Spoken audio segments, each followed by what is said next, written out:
Hola, ¿qué tal audiencia? Mi nombre es Artemio Salazar y soy el conductor del tren. Un día más les doy la bienvenida a este su programa, El Maquinista Historias de Terror. Así que prepárense un café, pónganse los audífonos y disfruten este relato.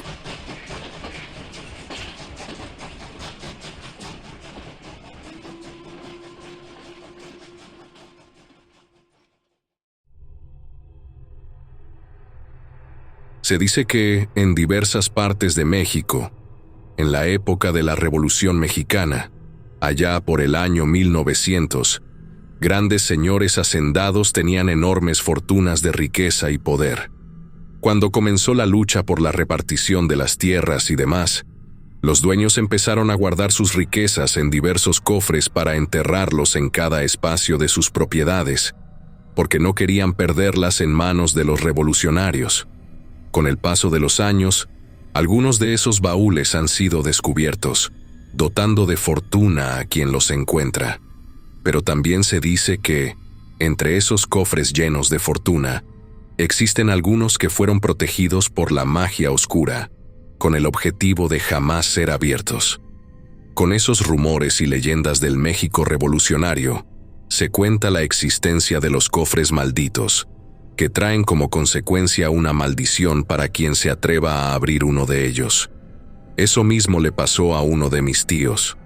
Lo que a continuación les voy a contar ha sido muy difícil para mí externarlo en estas líneas. Lo digo de esta manera porque, con solo recordarlo, me tiembla la mano para poder escribir, ya que aún, en la actualidad, sigo sintiendo aquellas presencias que no me dejan de atormentar. Varias veces intenté quitarme la vida, pero al hablar con el sacerdote del pueblo donde vivía, me dijo que esa no era una buena idea porque, de lo contrario, mi alma se condenaría por toda la eternidad, sin saber que desde aquel día ya la había comenzado a pagar. Todo comenzó cuando me mudé con un tío abuelo.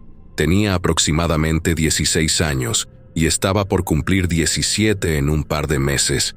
Por desgracia conocí el dolor en la adolescencia, cuando mis padres fallecieron a causa de un asalto con arma de fuego. Desde ese acontecimiento, mi tío Javier se hizo cargo de mí, dado que era el único pariente de mis padres y no tenía más familia. O eso creí en aquel momento. Días después, quedó a cargo como mi tutor, por lo que me mudé a su casa, cerca del estado de Hidalgo. Sin otra opción, dejé la escuela y a mis únicos amigos para comenzar una nueva vida desde cero. El tío Javier era una persona muy noble.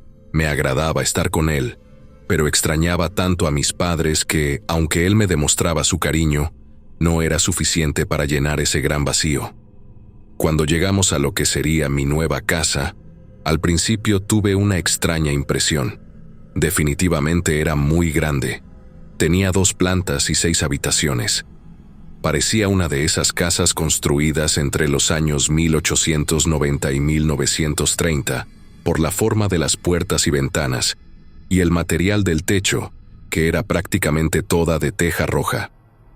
Algo vieja, por cierto, pero antes construían las casas con materiales de calidad que podían durar una eternidad.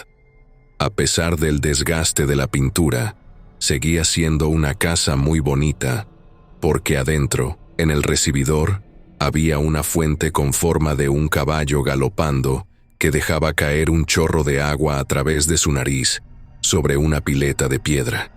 Estaba maravillado con aquella casa. El tío me dijo que podía elegir la habitación que sería mi cuarto.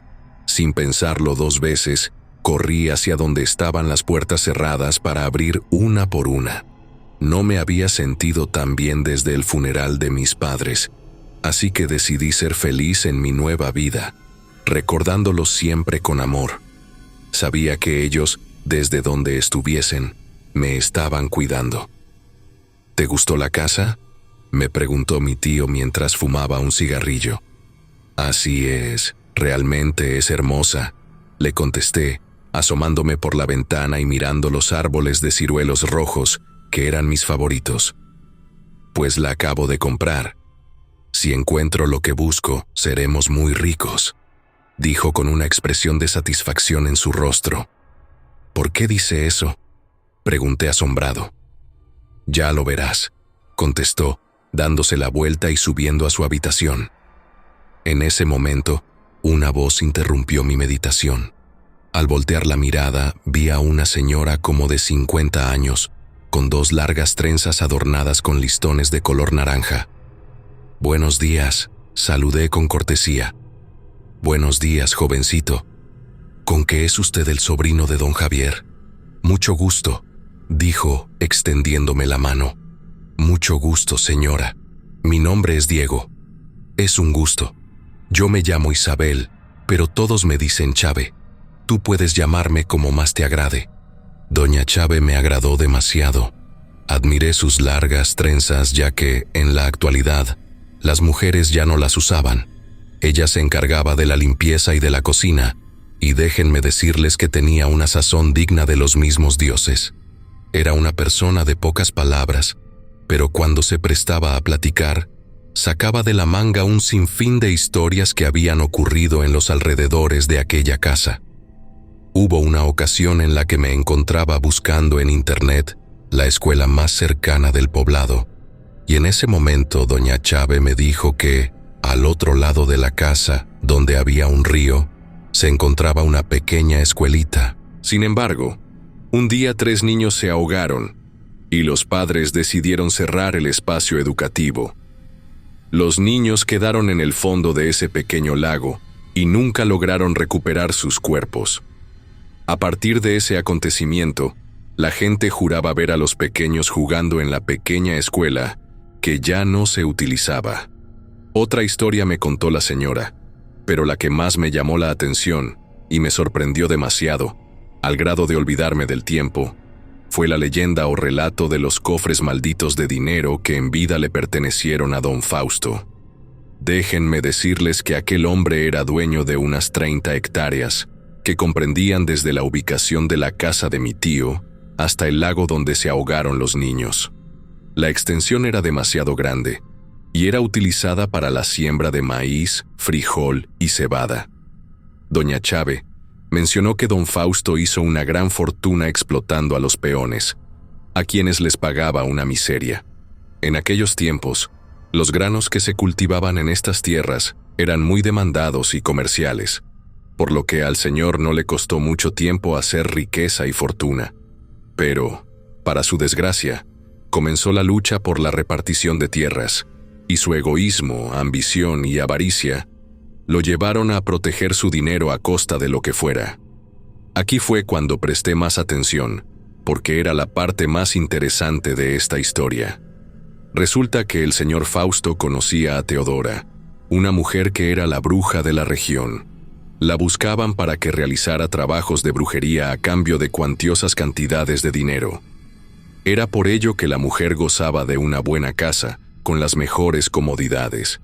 Sus trabajos estaban garantizados, y se decía que ella podía hacer realidad cualquier deseo que le solicitaran, ya que tenía pactos con el diablo. Cada noche de luna llena acostumbraba a realizar sus rituales con sacrificios de diversos animales. El señor Fausto, en su desesperación, buscó la ayuda de Teodora. Le pidió que protegiera unos cofres donde guardó toda su riqueza y fortuna, con el objetivo de que jamás pudieran abrirlos, y quien lo intentara tendría que pagar una consecuencia grave e irrevocable. En este punto, yo mismo le pregunté a doña Chávez si sabía dónde estaban ocultos aquellos cofres, pero dijo que nadie lo sabía, y que hasta la fecha no habían sido encontrados. Curioso por aquella historia, me puse a buscar en la web sobre cofres enterrados en esa región de Hidalgo, sobre todo donde supuestamente había algunas haciendas que prosperaban en las fechas mencionadas. Pasada una hora, escuché ruidos en la escalera. Salí de mi habitación para asomarme y vi a mi tío entrando a su pequeño despacho con 2 hombres de manera misteriosa. Al cabo de unos minutos, estos salieron con unos papeles enrollados en las manos. Sentí que mi tío trataba de ser discreto, porque se aseguraba de que no hubiese nadie. Dejé que aquellos hombres se fueran para intentar saber qué estaba pasando. Pero cuando él me vio, solo dijo: «Con que ya estás en casa, Pues vamos a comer, que tengo mucha hambre. Fuimos al comedor, donde la señora Chávez ya había servido la mesa con un exquisito platillo típico de la región: pepita verde con carne de puerco. Hambriento, comencé a degustar el platillo, y justo cuando iba a terminar de comer, llamaron a la puerta. Mi tío salió a abrir, algo ansioso. Miré a través del muro de la pared que eran los mismos hombres, quienes ahora llevaban ropa de trabajo y estaban sucios de tierra. Ambos traían en las manos una pala y un pico. En ese momento, el tío Javier salió de la casa con ellos a toda prisa. Vi que se perdían en la oscuridad, porque ya era de noche y la luz apenas iluminaba unos cuantos metros después de la casa. Caminé hacia afuera tratando de seguirlos sin que ellos se dieran cuenta. Al llegar justo donde estaba un árbol de ciruelos rojos, vi que a unos cuantos metros ellos estaban alumbrando con unas lámparas. Habían excavado un hoyo en la tierra. El tío Javier estaba conversando con aquellas personas. Se veía que alegaban, porque hacían varios gestos de expresión y movían las manos. Luego del hoyo, sacaron algo que no alcancé a distinguir por la poca luz que los alumbraba. En ese momento sentí que una corriente de aire caliente golpeó mi rostro, al grado de que me ardieron los ojos, como cuando pica el humo de leña. Lo que más me extrañó fue ese terrible olor que inundó todo el espacio. Casi podía jurar que era un aroma a perro muerto, pero mucho más apestoso. Con un vuelco en el estómago, corrí desesperado hacia el baño, olvidándome de lo que estaba haciendo mi tío en la oscura noche. Cuando me vio doña Chávez, asustada, me preguntó qué era lo que había pasado, pero no logré decirle una sola palabra porque tenía que llegar con urgencia al baño. Con un fuerte dolor de estómago, subí hasta mi habitación sin saber que esa noche iba a ser el inicio de la peor pesadilla. No les miento que, hasta la fecha, me sigue dando mucho escalofrío recordar todo eso. Pero hoy estoy aquí, con un poco de valor que me inspiró a escribir estas líneas para compartir con ustedes lo que a continuación voy a relatarles. Estando en mi cuarto, recostado boca abajo, escuché la voz de mi tío detrás de la puerta. Enojado, le grité que no me sentía bien, que me disculpara, pero ya estaba a punto de dormir. Sin embargo, volví a escuchar la misma voz del tío, que me decía: «No debes abrirlo, no debes abrirlo», una y otra vez, ocasionando que me levantara para preguntarle qué necesitaba. Mi sorpresa fue que no había nadie. Las luces del pasillo estaban apagadas, pero en la última, que se encontraba justo donde iniciaba la escalera, comenzó a parpadear misteriosamente. Cuando se apagaba, podía jurar que veía una especie de sombra de un hombre muy alto, que tenía un sombrero. La piel se me erizó por completo, al grado de sentir un miedo extraño que recorrió cada centímetro de mi cuerpo. No podía entender cómo yo estaba teniendo ese tipo de sucesos, si realmente no creía que existieran los fenómenos paranormales, pero aquella noche ya lo estaba dudando completamente. Cerré mi habitación por dentro, pero seguía escuchando ruidos detrás de la puerta. Entonces me envolví en mis cobijas como un niño pequeño y usé los audífonos para escuchar música. Fue la única manera en que logré tranquilizarme, y así me quedé dormido hasta el día siguiente. La voz de doña Chávez me despertó casi a las 9 de la mañana. Me dijo: «¿Por qué se te pegaron las cobijas?», pero no logré contarle nada del acontecimiento que había experimentado por la noche. Tenía que averiguar qué estaba sucediendo antes de compartir aquel suceso tan escalofriante. Ella me miró con una expresión de duda, como preguntándome qué me pasaba. Solo le dije: «Ahorita me levanto, no se apure». Bajé al comedor y mi tío ya no estaba. Le pregunté a la señora por él, y solo dijo que tomó su café de costumbre y salió temprano con su camioneta. En esos momentos le dije que no tenía hambre, que saldría un rato a caminar por los alrededores. Ella me miró con una expresión extraña y recogió los trastes del desayuno, volviendo a la cocina. Yo salí de la casa a toda prisa, directo al lugar donde estaba mi tío la noche anterior. Al acercarme, Claramente se observaba que habían tapado el hoyo excavado porque la tierra se encontraba suelta. Luego, miré unas huellas de zapatos que iban directo hasta la casa, pero estas tenían una suela diferente, como si fueran unas botas vaqueras picudas de esas que se usaban antes. Toqué con mis dedos una de las huellas, pero misteriosamente sentí un pequeño ardor en las yemas. Miré que en mis dedos había quedado una enorme ampolla con líquido semiblanco. Me dolía muchísimo. Quise apretarla para exprimirla, pero en ese momento escuché una voz que me susurró al cuello, acompañada por un aliento demasiado caliente, lo que me ocasionó una leve rosadura. Estaba muy confundido por todos esos acontecimientos, así que decidí seguir las huellas que se encontraban marcadas en la tierra. Llegué hasta la casa, y éstas rodeaban hasta la parte de atrás. Cuando caminé hasta ese punto, no sabía que ahí había una pequeña puerta que se encontraba escondida por una enredadera de hierba con algunas flores en forma de campanas. Me di cuenta de que se trataba de una puerta porque la manija estaba descubierta. Al girar de ella, mi sorpresa fue tan grande cuando ésta se abrió sin problema. La casa era de construcción algo vieja, por lo que no descarté más sorpresas que quizás tuviera por otros lugares ocultos, como esa puerta. Cabía la posibilidad de ir descubriendo otros espacios escondidos dentro de la misma propiedad. Cuando abrí la puerta, el interior estaba completamente oscuro, pero una corriente de aire tibia salió disparada como si hubiera estado atrapada ahí por tanto tiempo. Me acerqué unos cuantos pasos tratando de prender la lámpara de mi celular, pero por razones desconocidas, esta no encendía. Después de varios intentos fallidos, intenté ver con la luz de mis propios ojos el interior, pero era en vano. No se apreciaba nada. Sin saber qué hacer, me di la vuelta para regresar a la casa, pero en esos momentos claramente escuché que algo pesado se arrastraba en el suelo. Al volver la mirada hacia la oscuridad, un foco se encendió sin explicación. De la impresión dejé caer mi teléfono al suelo y, al querer levantarlo, miré que en el interior de ese espacio, que era como una bodega, había herramientas punzocortantes, machetes, hachas, cuchillos, ganchos filosos, y justamente ahí estaba un baúl o cofre de madera tallado con figuras extrañas. Era algo grande, calculo que medía como 1 metro aproximadamente. Caminé unos pasos hacia el interior y miré que estaba sucio de tierra amarilla, la misma de aquella excavación que habían hecho la noche anterior.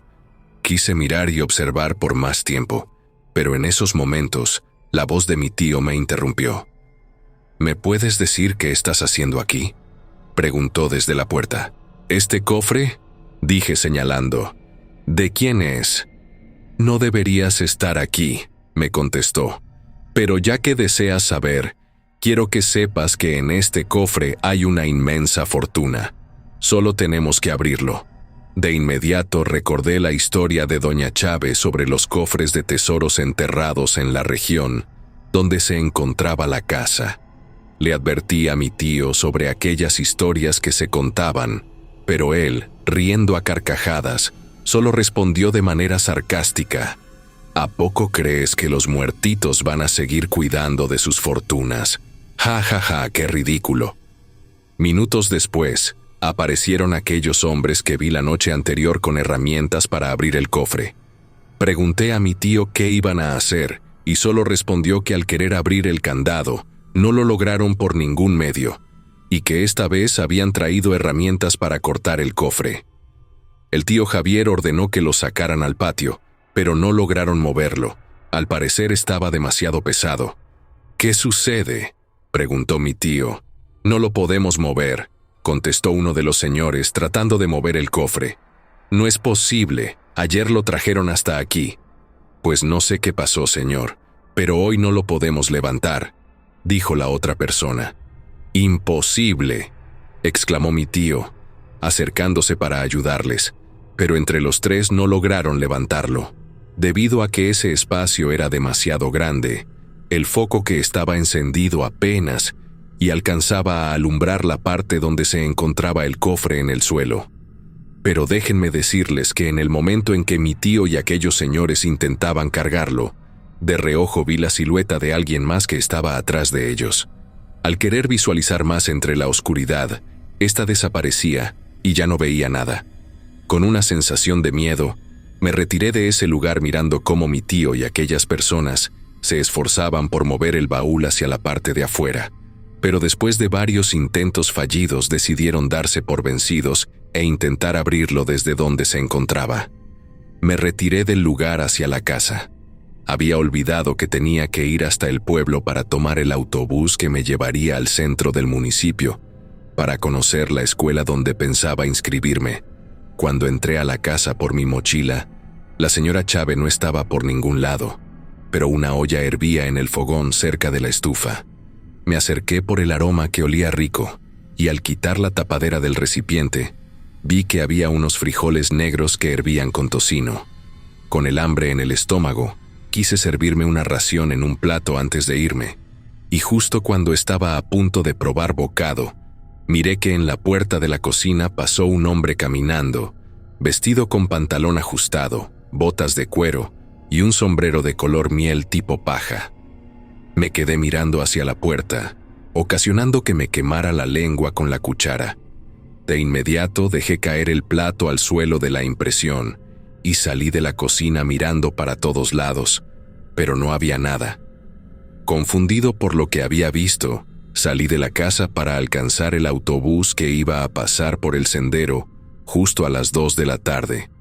Corrí tan aprisa que justo cuando iba llegando, miré a lo lejos a una señora que iba caminando descalza. Tenía un rebozo que le cubría la cabeza y unas trenzas muy largas llegaban justo hasta su cintura. No podía verle el rostro porque solo la vi por detrás, y justo cuando el camión se paró frente a mí, la señora ya no estaba por ninguna parte. Me subí al camión algo nervioso. No podía negar que los últimos acontecimientos en relación con el cofre me estaban afectando. Y, en el transcurso del camino, una conversación entre dos abuelitas fue lo que más alteró mis nervios, a tal grado que me acerqué a preguntarles qué era lo que en realidad pasaba en la región. Entre la conversación de las dos mujeres, escuché que hablaban de los cofres y de un hombre que, al parecer, era el dueño. Entonces, en esos momentos yo les pregunté esperando una respuesta a todo lo que estaba experimentando. ¿Los cofres? ¿En dónde están enterrados y cómo son? ¿Qué quieres decir, hijo?, me dijo una señora mayor, como de 70 años. ¿En dónde están esos cofres? ¿Ya los encontraron? Se dice que el hacendado los escondió en todas sus tierras, y pobre de aquel o aquellos que logren encontrarlos, y sobre todo que intenten abrirlos. Están protegidos con una magia muy poderosa para que jamás logren abrirse. El dueño, aun después de muerto, sigue cuidando de su tesoro, relató la abuelita. Aquella plática que escuché de las dos mujeres me dejó sin una sola palabra. Antes de llegar a mi destino, pregunté seriamente quién era el dueño, pues dicen que era un buen mozo, alto, de cuerpo esbelto, y siempre vestía con ropa tipo vaquera. Sobre todo, usaba un sombrero y unas botas de piel de víbora de cascabel. Aquella descripción me dejó helado, porque era el mismo hombre que había visto varias veces dentro de la casa, y sobre todo cerca de aquel cofre que, al parecer, era uno de sus tesoros. Ya cuando me iba a despedir de las dos viejitas, antes de bajarme del autobús, les hice una última pregunta. ¿Qué pasaría si se abre el cofre o se intenta hacerlo? Le esperaría el mismo infierno a quien se atreva a apropiarse de su fortuna, pero descuida. Eso nunca creo que suceda. El hacendado escondió muy bien esos tesoros para que jamás sean encontrados, añadió al final. Me bajé del autobús y noté que las viejecitas se quedaron mirándome desde la ventana mientras el vehículo se alejaba. Luego, mis ojos se aterraron al ver que sus rostros iban desapareciendo en la ventana, como si se hicieran invisibles. «¡No puede ser!», exclamé. «¿Qué sucede?», dijo un hombre que bajó al mismo tiempo que yo. Traía en su mano una bolsa con pan de dulce.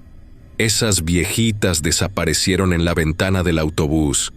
¿Cuáles viejitas?, respondió el señor. Con las que venía platicando en el camión, le contesté. En el camión solo habíamos 6 personas, usted, 2 muchachas, una señora con su niño y yo. Aparte, el chofer. No es posible. Yo venía hablando con ellas. Me alteré. Pues déjeme decirle que usted venía hablando solo. Hasta se nos hizo muy extraño, añadió al final dándose la vuelta. En esos momentos tenía los pelos de punta. De inmediato me regresé hasta la casa para buscar a mi tío. Tenía que saber qué era, en realidad, ese cofre, y si resultaba ser uno que contenía la fortuna de aquel hombre, estaríamos en serios problemas. Nunca había pensado que lidiaría con un fantasma, pero esta vez podía sentir cómo el miedo recorría todo mi cuerpo.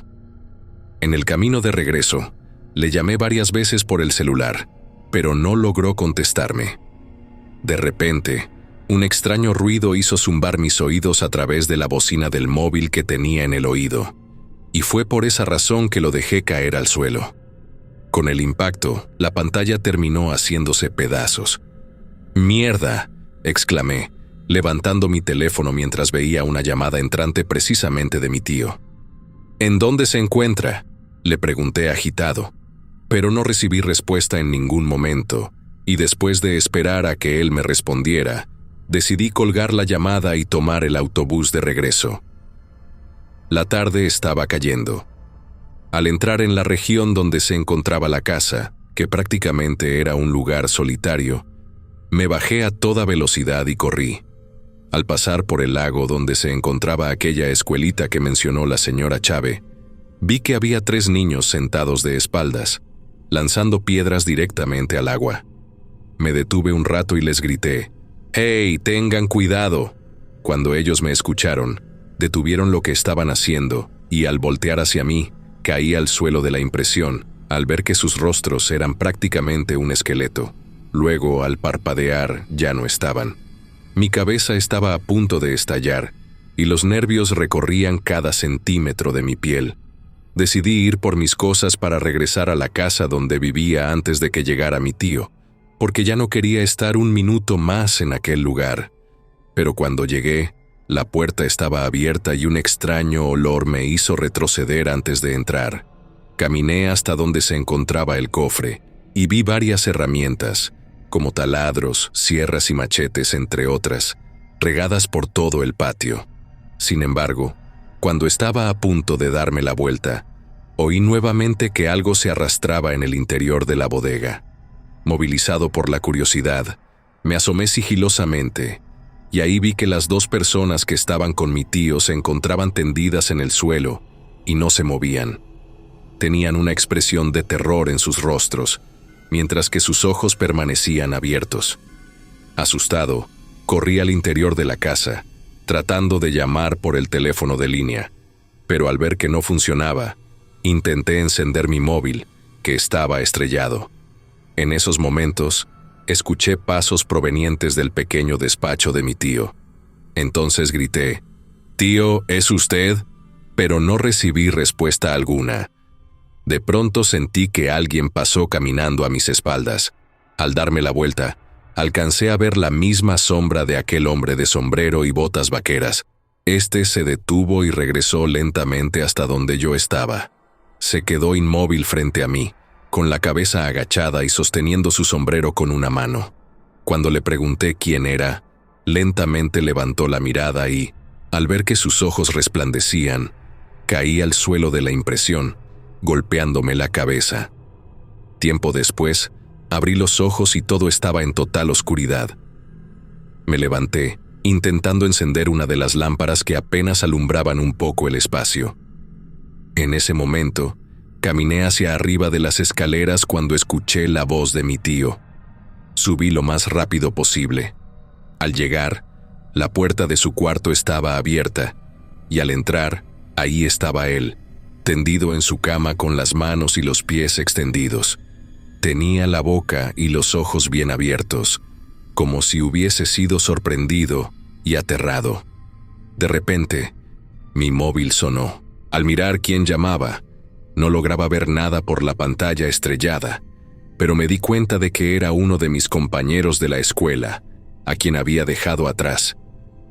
Le pedí que me ayudara, porque no sabía qué le había pasado a mi tío. Mi amigo, llamado Francisco, me pidió que me tranquilizara mientras mandaba una ambulancia. En ese tiempo que tuve que esperar, fui directo hasta mi habitación y vi que la de al lado estaba abierta. Entré con los nervios alterados, tratando de cerrarla, y al darme la vuelta, ahí en el suelo, estaba un pequeño cofre de madera. Me acerqué para ver qué tenía dentro, y tanta fue mi sorpresa al encontrar una fotografía donde estaba la señora Chávez con un hombre idéntico al que había visto en la casa como fantasma. Abajo, en la fotografía, tenía una palabra que decía «mamá». Sin saber qué estaba pasando, llegó la ambulancia para llevarse a mi tío. Nos fuimos al hospital, pero cuando les mencioné a los paramédicos sobre los otros hombres que estaban en la casa, los buscaron y no encontraron nada. Al final, ya no insistí y decidí irme lejos de ese lugar, porque sabía que algo estaba mal. Al llegar al hospital más cercano, atendieron a mi tío sin dejarme pasar ni decirme nada.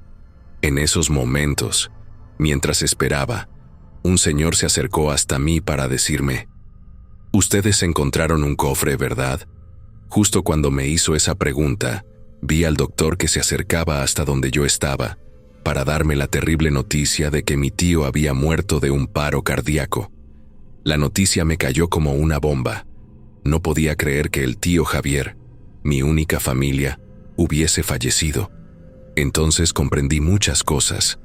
Era cierto lo del cofre de la fortuna de ese hombre que, aún después de muerto, seguía cuidando su dinero, y sobre todo, que la señora Chávez era la madre de ese hombre y que llevaba años de haber fallecido en la misma casa. Pasaron los días y cumplí 18 años.